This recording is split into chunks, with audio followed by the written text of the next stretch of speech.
Okay. तो आप लोग जानते हो नमक का क्या इम्पोर्टेंस है, राइट। यहाँ पे कहा है कि तुम पृथ्वी के नमक हो, परंतु यदि नमक का स्वाद बिगड़ जाए। तो हमें पता है कोई भी खाना जब हम बनाते हैं तो इंग्रेडिएंट्स में तो मेन इंग्रेडिएंट्स होता है नमक, राइट। मैं एक एग्जांपल से जैसे बोलती हूँ, मेरे जब खाना मैं घर पे खाना बनाती हूँ तो मुझे पहले नमक समझ में नहीं आता था। नमक ज्यादा हो गया तो हाँ पता चलेगा कि नमक ज्यादा हो गया है, लेकिन अगर नमक कम हो जाती है तो मुझे पता नहीं चलता था कि खाने में नमक कम हो गया है। ऐसा लगता है कुछ तो टेस्ट कम है। फिर कोई मुझे ऊपर से अगर नमक डाल के देगा ना, फिर उसको खाना खाऊंगी तो हाँ अब भी टेस्ट आया, अच्छा नमक का स्वाद, मतलब नमक से टेस्ट, खाने का टेस्ट जो है वो बढ़ जाता है।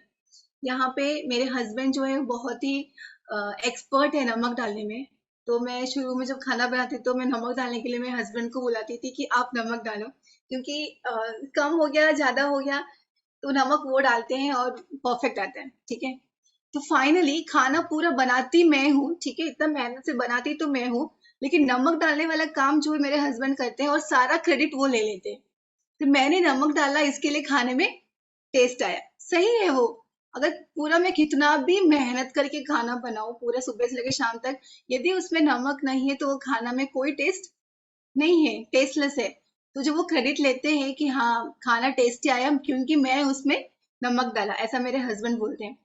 तो सारा क्रेडिट वो, इसका मतलब जितना भी हम मेहनत करें, जो कुछ भी हम करें, यदि उसमें नमक नहीं है तो सारा परिश्रम हम लोग का क्या है, व्यर्थ है।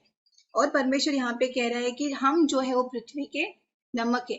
यदि नमक का स्वाद बिगड़ जाए, कोई उसे इंग्लिश में मुझे पढ़ के हेल्प करेगा, किसी के पास भी अगर मोबाइल में इंग्लिश बाइबल है तो।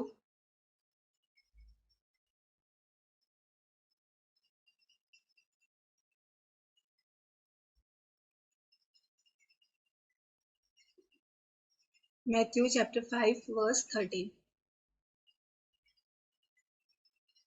You are the salt of the earth, but if the salt loses its saltiness, clear यहाँ पे समझ में आता है। इसका मतलब सॉल्ट का एक टेस्ट है, नमक का एक टेस्ट है।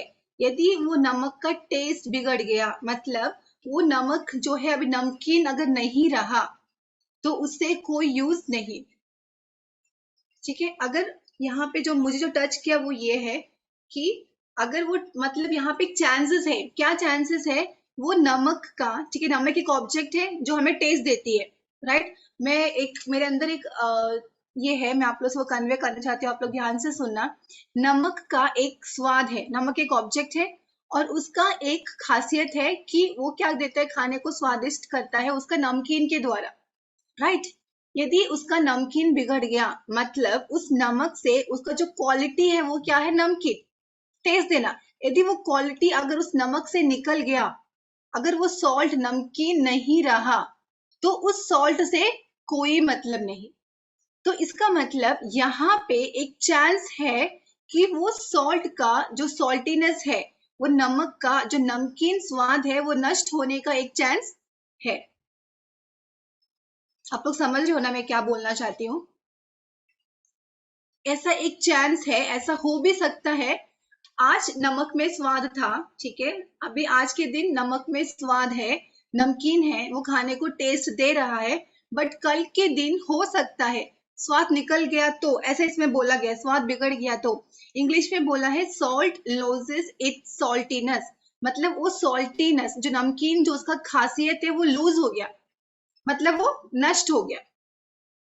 यदि नष्ट हुआ तो, यहाँ पे ऐसा यीशु मसीह कह रहे, यदि नष्ट हुआ तो उसका मतलब क्या है, देर आर सम चांसेस, ऐसा भी चांसेस है कि वो सॉल्ट आज तक जो नमक हमको स्वाद दे रहा था, आज तक खाने को जो स्वादिष्ट कर रहा था, कल के दिन वो क्या हो सकता है, उसका नमकीन का जो क्वालिटी है वो बिगड़ सकता है, नष्ट हो सकती है, सॉल्टीनेस लॉस हो सकता है। तो प्रियो मैं यहाँ पे आपको इस चीज का फोकस है। एक बार ब्लेसन भी हमारे चर्च में जब युवा फॉर क्राइस्ट के लिए जब मैसेज देने के आए थे, उन्होंने भी एक चीज कहा था, मैं आज भी उसे याद करती हूँ। उन्होंने कहा था कि शिमशोन के बारे में, जब शिमशोन आखिरी में लास्ट में जब उसके बाल काट कर लेकर चले जाते हैं ना, ठीक है, उसको जो धोखा मिल जाता है, ठीक है, बाल काट के लेकर चले जाते हैं, उसकी शक्ति क्या हो जाती है? नष्ट हो जाती है। शिमशोन की शक्ति क्या हो गई? नष्ट हो गई। लेकिन वो आखिरी बार भी हमेशा की तरह खड़े होता है, क्या सोच के? कि मुझे वो शक्ति मेरे पास रहेगी। लेकिन क्या रहती है उसके पास? क्या शक्ति रहती है वो आखिरी बार में? नहीं रहती है ना, नष्ट हो चुका रहता है ना। तो यहाँ पे मैं आप लोग से यही कहना चाहती हूँ कि देर आर सम चांसेस, यदि आज मेरे पास जो कुछ भी है, कल वो नष्ट होने का चांसेस है, कल वो लॉस होने का चांसेस है। यदि नष्ट हो गया तो फिर किसी काम के नहीं। यीशु मसीह यहाँ पे क्लियरली कहा है, वस्तु से नमकीन किया जाएगा, फिर वह किसी काम का नहीं, केवल इसके कि बाहर फेंका जाए और मनुष्यों के पैरों तले रौंदा जाए। यदि नष्ट हो गया तो उस चीज का फिर कोई यूज नहीं है।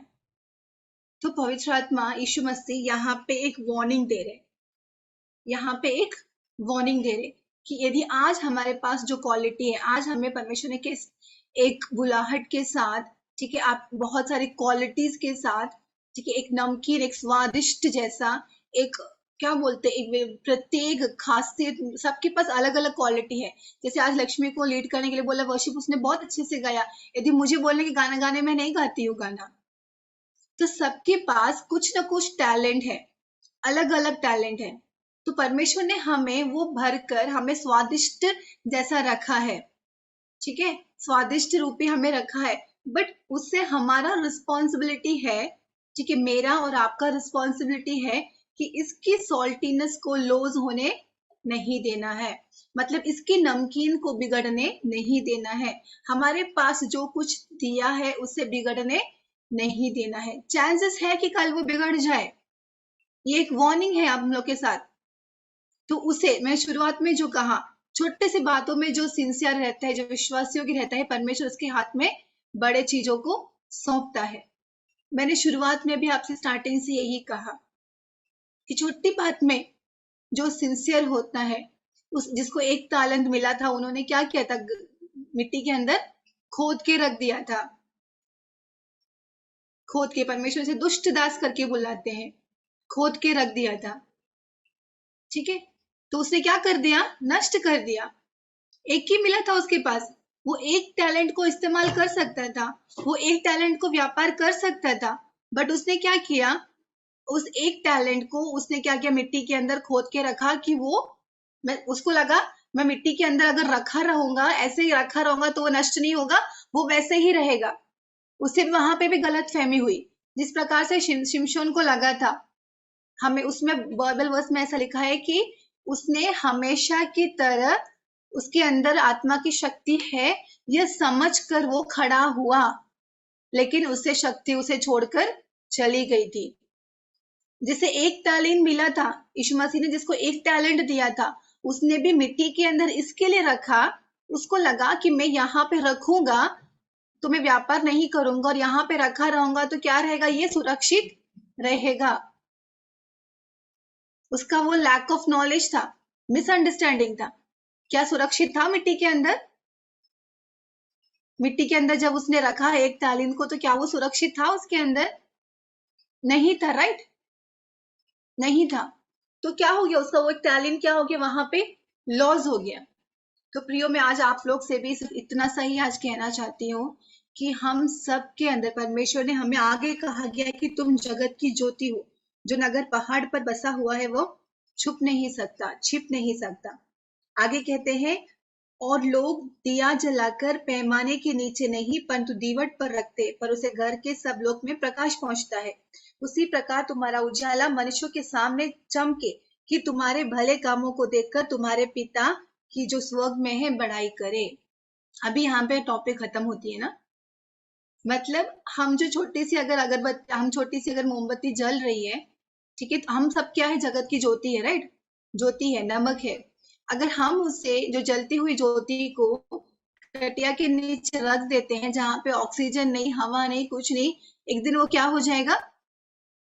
बुझ जाएगा, बुझ जाएगा, राइट? अगर उसे कहाँ रखना है, कहाँ रखने के लिए कहा गया है? उसे पट्टी कटिया के नीचे नहीं, उसे कहाँ पे रखना है?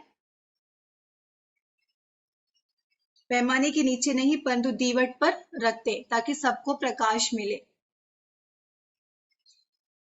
तो इस वचन से मैं आप लोग से भी यही कहना चाहती हूँ कि हमारे अंदर जो कुछ भी टैलेंट है उसे हमें शार्पन करना है। शार्पन करना मतलब उसे हमें यूज करके व्यापार करके उसे क्या करना है, हमें बढ़ाना है। छिपा कर नहीं रखना है, छुप के नहीं रहना है, छिपा कर हमें नहीं रखना है, यूटिलाइज करना है। ठीक है, क्या कहा मुझे? गाना गाने के लिए कहा है, हाँ मैं गाना गाऊंगी। वचन बोलने के लिए बोला, हाँ मैं वचन बोल लूंगी। सब चीज के लिए हमें रेडी रहना है, हमेशा तत्पर रहना है। तो हमें क्या होगा, वो यूटिलाइज होता जाएगा, यूटिलाइज होता जाएगा। परमेश्वर आप सबको एक दिन जो है, अभी सब ट्रेनिंग पीरियड है आप लोग का, यूटिलाइज होता जाएगा। ठीक है, आप लोग आपके जो भी टैलेंट उसे यूटिलाइज करके उसे क्या करना है, एक दिन आप लोग उस शेल से क्या हो जाएंगे, बाहर आ जाएंगे। किस लिए? फाइनल गोल क्या है हमारा, क्यों ये सब करना है? लास्ट पद में लिखा है कि स्वर्ग में जो हमारा परमेश्वर है उसकी बढ़ाई करे। कौन बढ़ाई करे? आप बढ़ाई करें? मैं बढ़ाई करूं? कौन बढ़ाई करेगा? बताओ मुझे, आप लोग बताओ, वो वर्स में क्या लिखा है? कौन बढ़ाई करना चाहिए परमेश्वर के? हम क्यों जगत की ज्योति है, कौन बढ़ाई करेगा? बोलो सिकंदर भाई। स्वर्गीय पिता।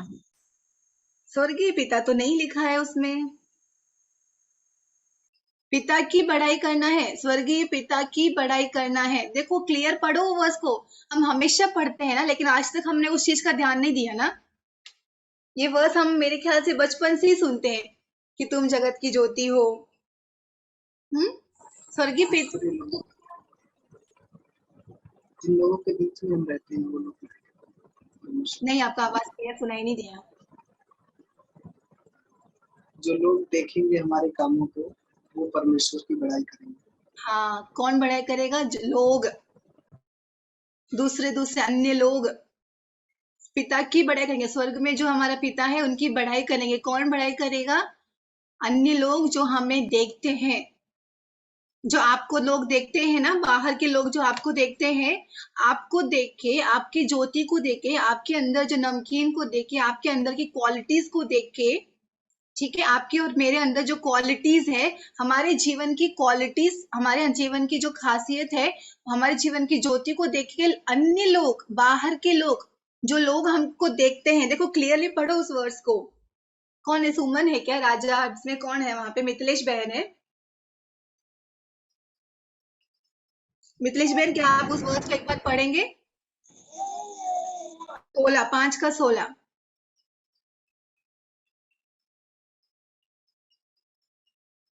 मत्ती 5 का 16, इसमें ऐसे कहा है, ठीक है मैं पढ़ लेती हूँ। उसी प्रकार तुम्हारा उजियाला मनुष्यों के सामने चमके। किसके सामने चमकना है?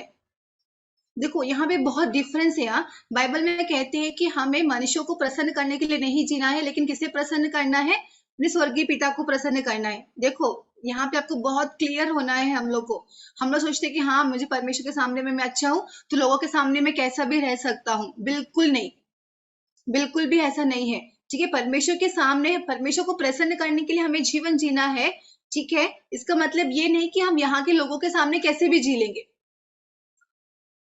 यहाँ पे क्लियरली लिखा है तुम्हारा उजियाला मनुष्यों के सामने चमके, मतलब जो लोग हमारे साथ रहते हैं उनके सामने हमारा उजियाला क्या करना है? चमकना है। ठीक है, उनके सामने चमके कि वे तुम्हारे भले कामों को देखकर, मतलब हमारे भले काम, तो हमें करना क्या है? भले काम हमें करना है। यस और नो?